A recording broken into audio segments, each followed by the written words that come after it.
Hi, welcome back to our சேனலுக்கு. நம்ம எங்கே இருக்கோன்னு பார்த்தீங்கன்னா, சரித்திரம் பிரம்மாண்டம் பேரழகு தன்னுள் வைத்திருக்கும் தாராசுரம் ஐராவதேஸ்வரர் கோயிலில் தான் இருக்கும். இங்கே காணவும் கற்கவும் ஏராளமான விஷயங்கள் உள்ளன. இது ஒரு சோழர்களின் ஒரு பெரிய பொக்கிஷம்னு கூட சொல்லலாம், பெருமைன்னு கூட சொல்லிக்கலாம். ஓகேங்களா, வாங்க சோழர் உலாவுக்கு. சரித்திரம் சமயம் கடந்த யாத்திரை உங்களை அன்புடன் அழைக்கிறது. சிற்பிகளின் கனவு என்று போற்றப்படும் ஒரே ஒரு கோயில் இந்த தாராசுரம் ஐராவதேஸ்வரர் கோயில். ஆலயத்தின் முகப்பு தொடங்கி இன்றெடுக்கெல்லாம் அழகிய சிற்பங்கள். அதனால தான் என்னவோ யுனெஸ்கோவால் உலக பாரம்பரிய சின்னமாக அங்கீகரிக்கப்பட்டுள்ளது. இந்த கோயிலில் பார்த்திங்கன்னா 40,000க்கும் அதிகமான சிற்பங்கள் கொண்டுள்ள உன்னதமான கோயில் இது. ஸோ இந்த கோயிலை பற்றி தான் பார்க்க போகிறோம். வாங்க இப்போ கோயிலுக்குள்ளே போகலாம்.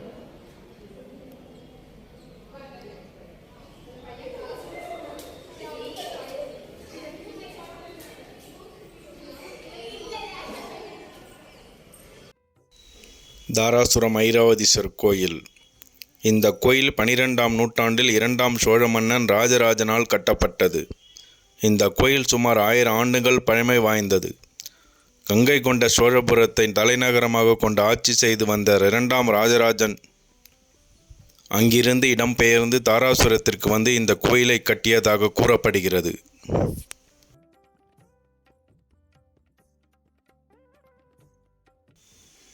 இசைப்படிகள். நந்தியின் அருகே அமையப்பட்டிருக்கும் பலிபீடத்தின் படிகள் இசையொலி எழுப்பும் நாத படிகளாக அமைக்கப்பட்டுள்ளன. இவற்றின் வெவ்வேறு பகுதிகளில் தட்டும்போது சரிகம பதனி என்ற சப்த சுரங்கள் ஒலிக்கின்றன.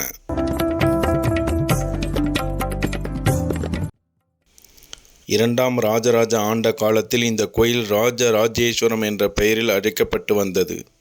ஆனால் அது காலப்போக்கில் தாராசுரம் என்ற பெயரில் மாறிவிட்டது.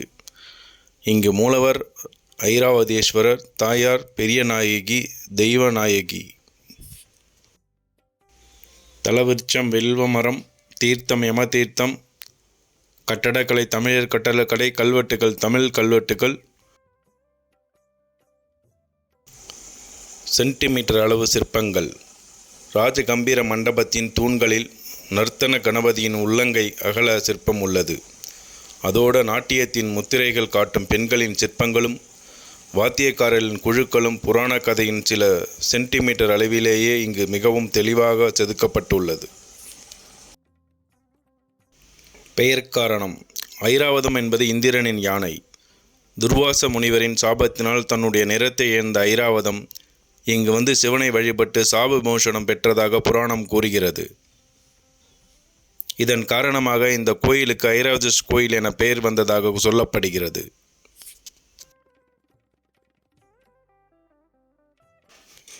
இக்கோயில் அர்த்த மண்டபம், முகமண்டபம், ராஜகம்பீர மண்டபம், கருவறை மண்டபம் என 4 மண்டபங்களை கொண்டது. அடிப்பகுதி தூண்கள் மற்றும் விதானங்களில் 3 பகுதிகளில் சிற்பங்கள் நிறைந்து காணப்படுகின்றன. அவற்றில் நடன காட்சிகள், போர்க்காட்சிகள், மத நிகழ்வுகள், ரிஷிகள், விலங்குகள், கற்பனை உருவங்கள் செதுக்கப்பட்டுள்ளன. யமன் பெற்ற சாப விமோசனம். யமதர்மன் தான் பெற்ற சாபத்தால் உடல் எரிச்சல் தீர இங்குள்ள குளத்தில் நீராடி விமோசனம் பெற்றதாக நம்பப்படுகிறது. ராஜகம்பீர மண்டபம். ராஜகம்பீரம் என்று அழைக்கப்படும் மகாமண்டபம் ஐராவதம் எனப்படும். யானைகளாலும் குதிரைகளாலும் இழுத்து செல்லப்படுவது போல அமைக்கப்பட்டுள்ளது. இம்மண்டபத்திற்கு ஏறி செல்லும் படியில் யானைகள் ஒரு பக்கத்திலும் குதிரைகள் மற்றொரு பக்கத்திலும் தேரை ஈர்த்து செல்வது போல உள்ள சிற்பத்தின் சக்கரம் இன்று வரை இந்திய கலையின் அடையாளமாகவே பார்க்கப்படுகிறது.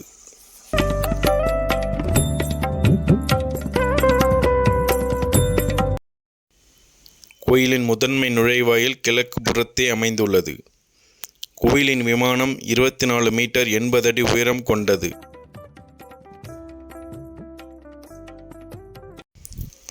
ஐராவதேஸ்வரர் கோயில் திராவிட பாணியில் கட்டப்பட்டுள்ளது. தேர் வடிவில் அமைந்த இக்கோயில் கற்கோயில் என்ற வகையை சேர்ந்தது என்பதற்கான சான்றுகள் தமிழ் இலக்கிய படைப்புகளில் காணப்படுகின்றன.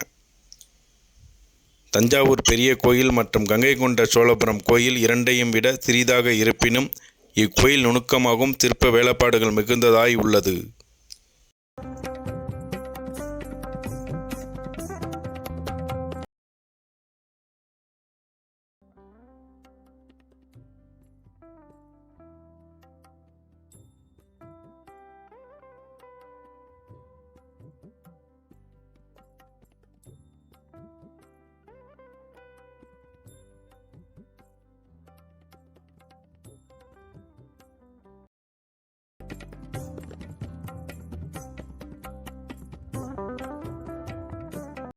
புதுமைகள்.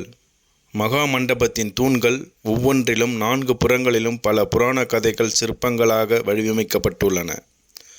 இம்மண்டபத்தின் நுழைவாயில் காணப்படும் கண்ணப்ப நாயர் மெல்லிய செருப்பு அணிந்திருக்கிறார். மேலும் கோயில் கருவறையில் லிங்கத்தின் இருபுறமும் துவார பாலகர்கள் காணப்படுகின்றனர். இது பிற சிவன் கோயில்களில் காணப்படாது. தூண்கள். மிகவும் எளிமையாகவும் அதே நேரத்தில் நுணுக்கமாகவும் அலங்கரிக்கப்பட்டுள்ள ஐராவத கோயிலின் தூண்கள் சிற்பக்கலையின் ஒரு எடுத்துக்காட்டாக விளங்குகிறது.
கருவறை மண்டபத்தின் வெளிப்புற சுவர்களில் கீழிருந்து மேற்புறம் வரை சிற்பங்கள் நிறைந்து காணப்படுகின்றன.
என் பின்னாடி பார்த்தீங்கன்னா நாயன்மார்கள் அப்படியே வரிசையாக வச்சுருக்காங்க.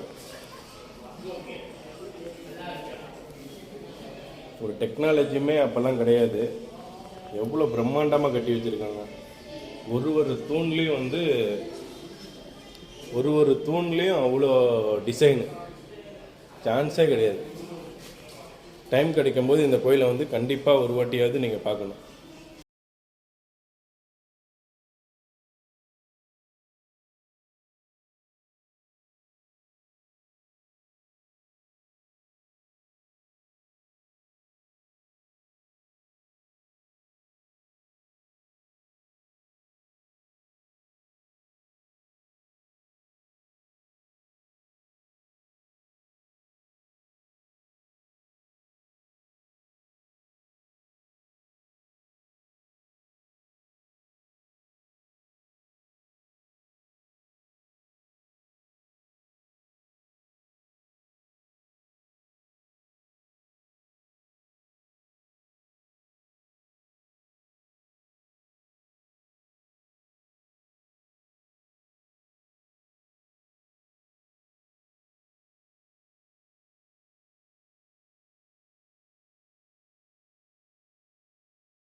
கண்டிப்பாக சப்ஸ்கிரைப் பண்ணுங்கள்.